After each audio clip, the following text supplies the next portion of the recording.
People are just out like a street fair, and I've had several people say, "Well, I can't register to vote because I'm an ex-con. I can't do that," and they can't. So that's something to know. Oh, so that there's no way around that. Once you've been a felon, you can never vote. No, here you can't. Here you can't. Here you can't. Yes, as long as you are not currently incarcerated. Okay. But you have to often re-register. Yeah. You have to re-register. Okay. Yep. There are different kind of blocks of time when you can register and can't, right? You can't register right up until the election. It's 29 days before an election, then the registration stops. So, a lot of times you'll get people saying, yeah, I want to register, but I'll do it later. So it's kind of a good idea to be able to say, well, you've only got so many weeks left, and then you won't be. And obviously the date changes every year, yeah. but it's good to have that date. 29 days before each year. Is the way to figure it out. So there are lots and lots of places that you can go to register, but you can also do it online. So I think that we've got forms when we go to events, and I'll show you the form here in a minute, the federal voting registration form, that we have people fill out, and then we take it to the Board of Elections to have them enter the information. But I know personally, if somebody comes up to me with a clipboard, I don't necessarily want to put my name and my address and all my information. I think that kind of turns some people off. So there are some online ways to do it where you can just have them pull out their phone, or your next door neighbor or your brother or sister, whoever isn't registered, and just walk them through how to do it. One of the ways to do that is here in Indiana, www.indianavoters.com. You can go there to check registration. So if you think you might have been purged from the roll, you can double check that. The only kind of catch with registering online is you have to have an Indiana driver's license. Whereas or on an ID paper number. form, the only thing you need is the last four of your social. We also have, this is, sure, if you can, I don't even know if you can see the screen. Is there a glare on it? Can you see it? This is what the website looks like. It's very patriotic, and you just put in your information. What's it saying where those red things are? It's clicking if you want to register to vote or check your registration. Oh, okay. So you just go through whichever one.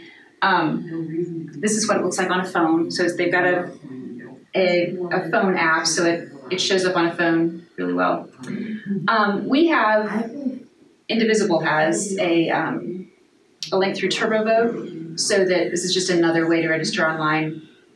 It also allows people to sign up to get reminders so that they know when an election is coming up. It puts them on our mailing list so that we can give them information about dates, candidates, that sort of thing. And that's just what that looks like. The form that we use when we do like a voter registration drive, the whole clipboard thing, the plus side to that is they don't need a driver's license number. They just need to know the last four digits of their social security code or social security number. Most people have that memorized, not everybody, but if you come up with somebody who doesn't have a driver's license number, that this is a way for them to register. And that, it's very, very small, but it looks like that. That's the form. Basically, it's just their name, their address, their last four digits of their social security number, and their signature. And their signature, yes, they have to sign it. And there's even a spot on there if they don't have a standard address. If they're homeless, they can still register to vote. There's a kind of a spot there on the bottom where you basically just draw a map. So if they generally sleep behind Payless, you write the street where Payless is, and you put a little X where they stay. It's just kind of a way to make it a little more official that they are residing in the precinct. But when you're doing it with them, like if you're out and about, they have to have their driver's license, at least some kind of. With this, they would have to have a social security number, and they would have to know what that last four digits. Just for proof of identity. It's just a way for when we turn this into the Board of Elections, they can double check that this is a person and that's their social security number. But we don't have to. We don't double check. Oh, you just trust it. That's it. Yeah, all you we don't have do. to say here's your license. Oh, no, that's no. you. Okay. The only thing we do is just make sure they filled everything out, and then they're signing it saying it's true. And that's, there's also a spot for them to put a email address and a telephone number, and that's if the clerk at the election board is looking through and something doesn't match up, they can contact them, but that's not on us. So not required. That's really, I mean, there's a lot of information here, but it's kind of nitpicky. 3 years in a row now, we have decided not to. Then if it's a paper form, we turn in the papers. If you've led somebody through doing it online, that's all you do. I mean, it's done when they click proceed. And just anytime you register somebody to vote, it's good to let them know that they should be getting that little card in the mail in 2 to 3 weeks that they're registered. And if they don't get that, they might want to follow up, go to that Indiana.gov and double check that they actually are registered, because something might have gone awry if they don't get that card. All right, that's about it that I have for voter registration. Anything I skimmed over too much? Yeah. I just wanted to mention that when I was doing voter registration, I'd run into people who said, "Oh yeah, I'm registered." And Indiana was subjected to some severe voter roll purging because one or two of the right-wing groups sued the Secretary of State in 2014, I think, saying blah, blah, blah, you haven't been keeping up your voter rolls and yada, yada, yada. And, so they took the opportunity to remove almost 10% of the voters from the rolls. And people say, and the best example that I have is that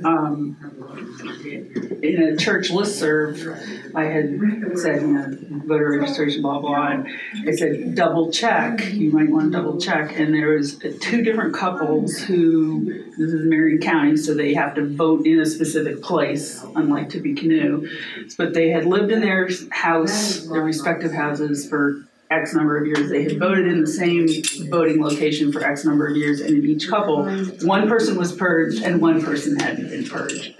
So, I feel like it's always good to check for an election. Double check before the 30 days. Yeah. Yes, exactly. If you need to. If you need to rewrite and if they yanked you. And I know the other thing was just to say, you don't have to choose your party. Yeah, Just you don't have to say, just this gives you the right to pursue how you want, just reminding them of that. Yeah. And it's always also a good idea to have a little spiel in the back of your head for why voting is important, or at least why it's important to you, because you will have people say, I'm not registered and I don't care. It's not important. It's not going to make a difference. It's and so if you have a reply ready, instead of just hitting them with What's your saying elevator you pitch? idiot. Give us your elevator pitch. I think usually what I did was just some issue that had just come up that was important to me, and said, well, I want to be able to vote on this because it's going to impact this, or don't you want to have a say in whatever? I'm not coming up with one very soon. I wasn't prepared. But yeah, it's good to have one, because it is hard if somebody puts you on the spot. And it does make sense to tie it to something that's pertinent and current at the time. Yeah. So if we were at Boiler Bridge Bash, which got a lot of the newly Purdue minted students, we would talk about, paying for college, or, what students care about, Housing regulation. Housing West regulations was a big one we would hear about, or the economy in some way, because they're starting school, they're going to have to pay for school, and then they need a job. So, and at the very end of the day, I usually just kind of say, even if you don't believe your vote counts, you can control the action. At the end of the day, the only thing you can control is how you act and what you choose to do. And by going and voting, that is an action, and it's positive action towards democracy. Do you find with the students that a lot of them will be absentee for back home? How does it get checked so you can't vote both places? What happens is, and it kind of depends. I did a number of student registration, and you kind of got kind of a combination of things. Some kids were very tuned in and very aware of what was going on locally, and they said, I've already put in for my absentee. Okay, great, wonderful. I had people from like North Carolina, and they're like, no, our vote, we got things there we're taking care of, or that we're concerned about. But what happens is if they decide to switch their registration to Tippecanoe County, we turn in the forms and the counties communicate and the states communicate. So Indiana will tell Illinois, hey, this person is now registered here in Indiana. And This most recent one is and they take it off. Now, I was a Purdue student, and I got to tell you, when I was here, I wasn't paying attention to Tippecanoe County. I was paying attention to Marion County, which is where I was from, and I had an absentee ballot. You know, every 2 years I got this big packet, and I remember sitting there voting for president in my dorm room. But you know, so and then I stayed here, and now I care more about what happens in this county. And I kind of did the opposite. I registered to vote in my college town, and then when I moved, eventually I switched. But yeah, and that's something to let people know that if they're registered somewhere else, by filling out this federal form, they're basically just changing their registration. Right, so if there aren't any questions, that's it for voter registration. And then Bridget and Rebecca, we're going to talk a little bit about canvassing, which has a lot of tie-in. I mean, you're still going up to strangers and talking about politics, but it's a little different. You want to start or you want me to start? You start. Okay, we'll jump in. So, 2018, I did a lot of things I'd never done before. I registered voters, I canvassed, I put signs in my yard, but I would say canvassing was probably the one thing that was really outside my comfort box. You know, because it's one thing to be in the grocery store and make small talk with the person in line next to you. You're not going to be talking about politics. You're not going to be talking. You're going to be like, oh, look at the line, you know. So it's a safe place to make chit chat. Going up to someone's house, knocking, you know, there's a lot of anxiety. How would I be received? Would I get tongue-tied? There's this technology that I'm supposed to be doing. And so it was anxiety-provoking. And what I decided to do was like, okay, I can at least do this once. I probably won't. If all else fails, I will just run screaming and I'll never do it again. And I have to say, I appreciate that the first door I knocked on, no one answered. Okay, no one answered. I left literature, and like my heart rate started to decrease. But kind of once I started doing it, I realized that, you know, most people are genuinely nice. They're you know, they're kind. They're, you know, and even if they don't want to talk about politics, even if they're not really interested, they're not going to be like, you know, get off my porch in a rude way. And if they don't want to talk to you, they're not answering the door, you know. And so once I kind of did that, knocked on some doors and did that, it got easier and I got more confident and it felt good. Excuse me. Oh, jeez. Do you want to explain how you found somewhere to canvass and what exactly you were doing? Okay, so I canvassed for a candidate. Now This is Louie. Oh, So I'm going to go. Yeah, okay. I think I better. Sorry, people. I will be back. Yeah. So I canvassed for a candidate. Now, there was a group that got together that canvassed on issues and registering voters, and I just didn't have the chance to be a part of that. And so I think I signed up and they called me and then they kept calling me and I'm like, I'm busy every weekend, I'm sorry. But and I said, well, I can do that. I've never done that before. We met at the local headquarters. They gave a kind of a brief. This is what you're going to do. They partnered me up with someone, so I wasn't out there kind of all on my own, driving around going, I don't know what I'm doing. And nowadays there's an app, because there's an app for everything, that they downloaded. There was a code, and it gave me a list of names, addresses, and you know where I was going to be knocking on the doors. So I would knock on your door. Oh, Dale, that's my grandfather's name. I would, you know, and I would be like, you know, may I please speak to Dale and Teresa? And I would say, hi, I'm Rebecca Peters, and I'm canvassing for this particular candidate, and we're just kind of curious about. And they have like a speech that you can give. You know, they encourage you to make it your own. But and I would just, you know, can I ask you a few questions? And then I would plug in the answer, which again, technology, I was like, okay, hold on, what?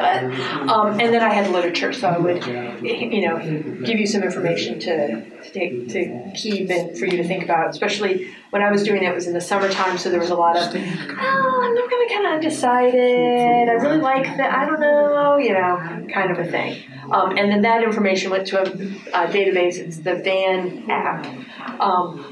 And so the other part of that is if you've opened the door and you've answered the questions, people are going to come back next week to knock on your door. Like you've now been entered, and if they have a date of when you've been contacted and that kind of a thing. So that's what I appreciated. And I don't know if I changed anybody's minds, but what I really liked was just getting out there and meeting people and talking to me. And once I kind of got over that anxiety, people are really, they're just living their lives. I knocked on one door and she was like, "Oh, I thought you were hospice." And I'm like, well, but just having that few-minute conversation about, I'm so sorry for what you're going through and how things are going,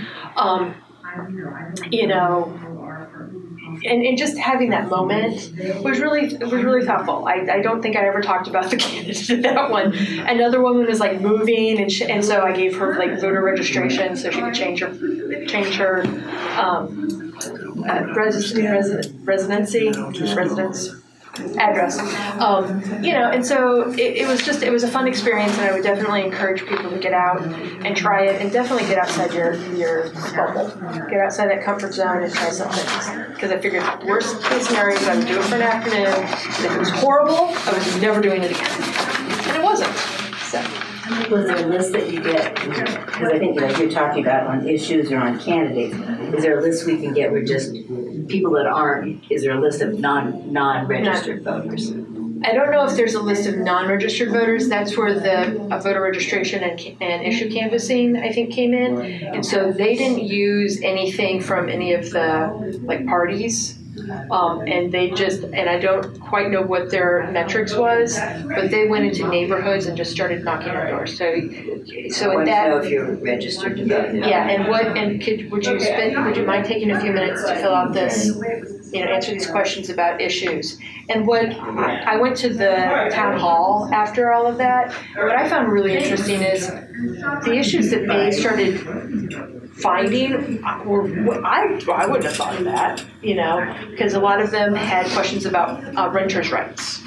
And there was a lot of educational questions, and there was a lot of, and some of those questions are legislators that's in their wheelhouse and they can do something about, and some of it's like, yeah, that's, but obviously this is a concern, and I'm a homeowner, so renters' rights is not something that's even on my radar, but obviously it's on a lot of people's radar, and I think that's important.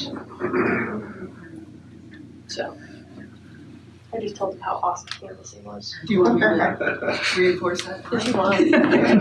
The other question I had is that next step, you in the old days, we would go drive people to the polls, and stuff like that. So if we did this registering voters, I think that's more of a comfort level, even door to door, than for a candidate or on issues. I used to do all that. I don't know why I don't try that now. It's intimidating. I used to do it in my youth.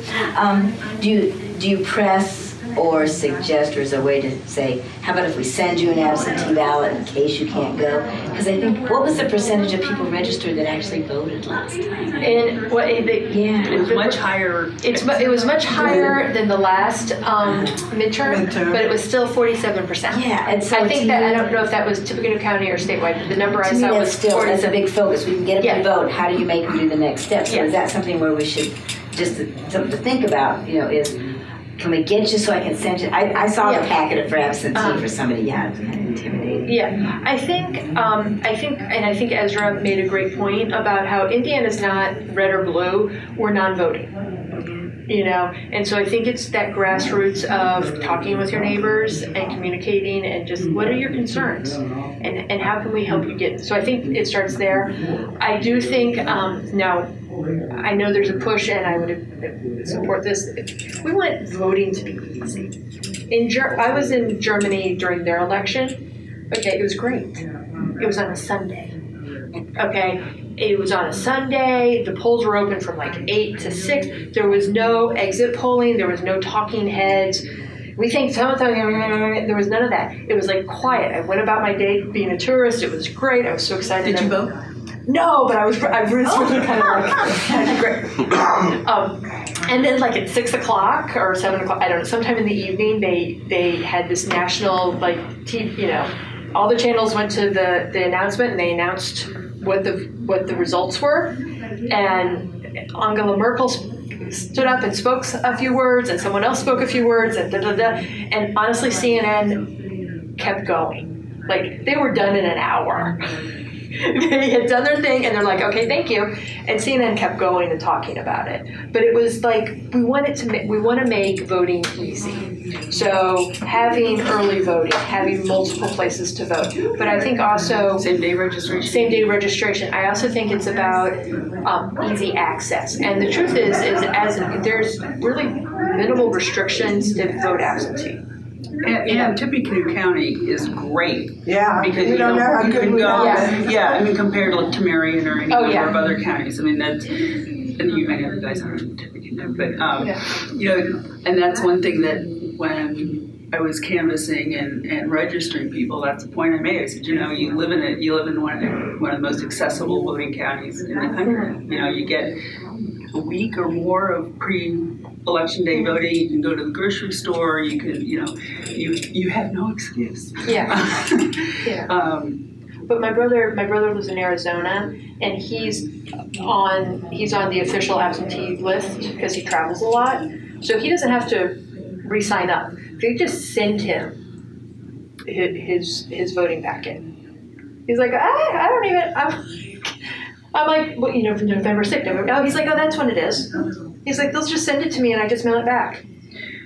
I was Okay. talking to an Australian around election day, and she was saying, I mean, she's an American citizen now, but and she says, I just don't understand it. You know, in Australia, it's mandatory, and there's a minor fine, and you know, I don't think they go around chopping off people's heads if they don't vote. But there's this societal expectation reinforced by this is something you will do.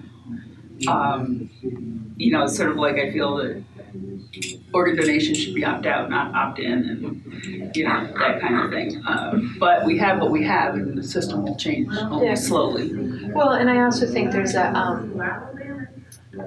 someone said like if they can find me at 18 for me to fill out my paperwork draft Of service. yeah, selected service, why how hard is this? You know, and it really is. They don't want to. Well, and that's the whole thing. They don't want to. What we know is when you have high turnout, progressive agendas win.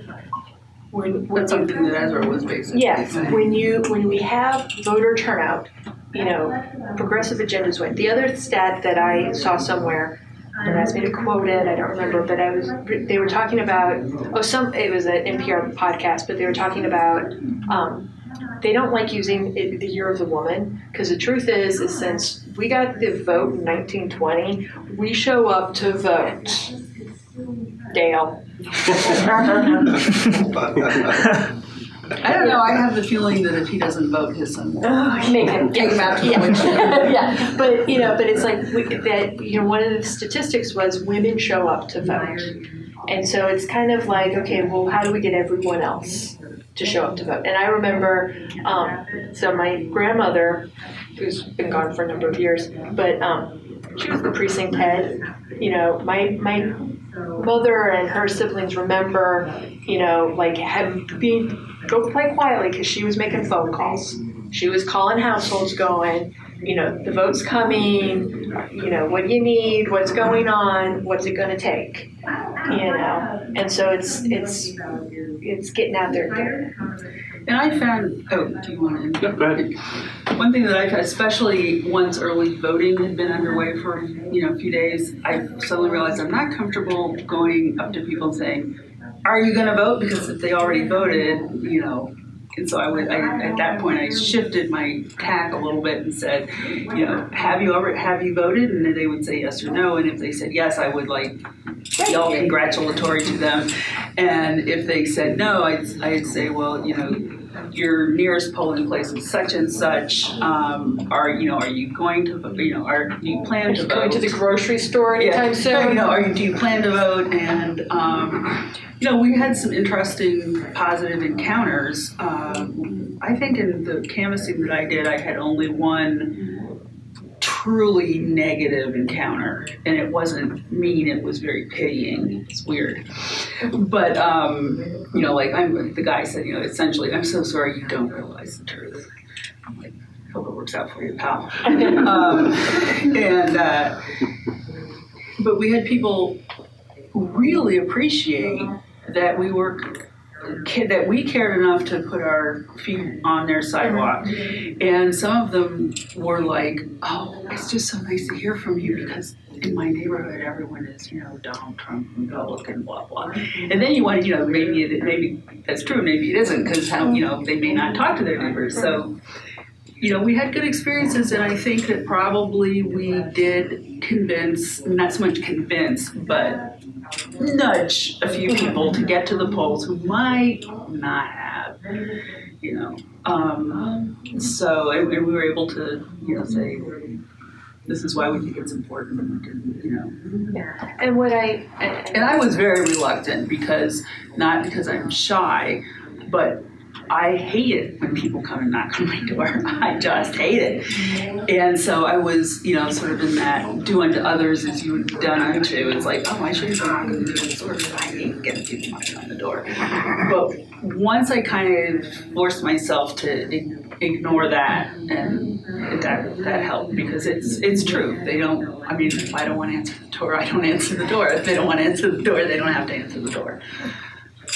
And I also, when I canvassed, one thing I felt comfortable sometimes when I started to introduce myself, and I would say, are you willing to share? And I would ask the questions, because a few times I did come across people who said, well, I don't want to share that. I don't have to share that information with you. So I kind of took the approach, and I found that it was more comfortable to ask people, and then most people did, but if someone didn't want to, that's their right, and made it a little more comfortable. Yeah, and I guess because we're now over time, but Andy wants to talk again. I was going to say that, things to consider would be, like Oregon is an entirely vote by mail state, and it has drastically increased their voter turnout.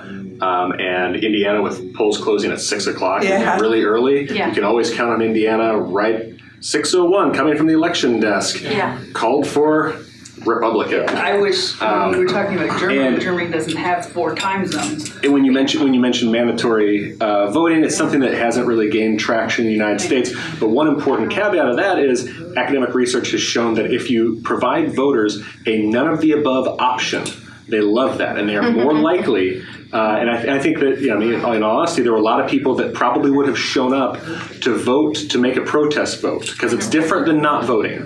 To make a protest, none of the above vote at the top of the ticket, and then you can still incentivize them to vote down ticket, which is what you really, really want to accomplish. Yeah. Sorry for interrupting. No, that's good. And that goes back to the 2 things I'll say before you is that whole idea of like, you don't have to, when you go and vote, you don't have to vote for everyone. If you either really don't care, or to you it's too unpalatable.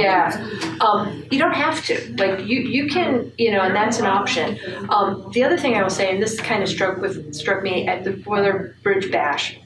Say that 5 times fast. You're just kind of yelling out to people, to these young kids. Hey, are you registered to vote? Hey, kind of thing. So you don't quite know who you're yelling at. But I had at least 2 people when I said, oh, you registered to vote? They said, oh, I can't. Well, what do you mean you can't? We can get you all set up. I'm an international student. Yeah. Oh, okay, wonderful. Thank you for being here. Welcome. Love it. But I had on 2 occasions people say, in my country, this wouldn't be allowed. Thank you. Wow. Thank you for what you're doing. And that to me is like, we don't realize how good we have it until you're reminded that, you know, and I didn't ask what country, but the fact that, you know, or I have a friend of mine who was born after World War II in Eastern Germany. She was told how she would vote. You know, she was told, and so like when I'm like, oh no, call your congressman, here's your here, I can tell you who it is. She's like, well, what am I supposed to say? Whatever you want to say. You can do that? You've been in this country for 40 years. Yes, you can do that. But that whole, you know, and I think that's important because I think we forget. So, thank you for being here and coming out on this. It's a beautiful day if you're staying in and day. Thank you. Did you have a question? Yeah. Oh, just sort of, you know, they get long lines sometimes at the, you know, Payless seems, you know, is that proving that there's a lot of people go to Payless who don't go to the polls? Any data? Well, from what I've read, and Andy might be more, is that with early voting, more people, I mean, the percentage seems to be about the same, it's just that people are voting early. And then the other thing that I would try and tell people when I was canvassing is like, well, you know, some people just love voting on election day, and that's fine. You know, that's fine. I don't have any problem with that. But if that's not a thing for you, if you go out and vote a couple days early, that means that if you wake up with migraine from hell on election day, you're done. You know, it gives you some options. Yeah. So Thank you very much. Thank you.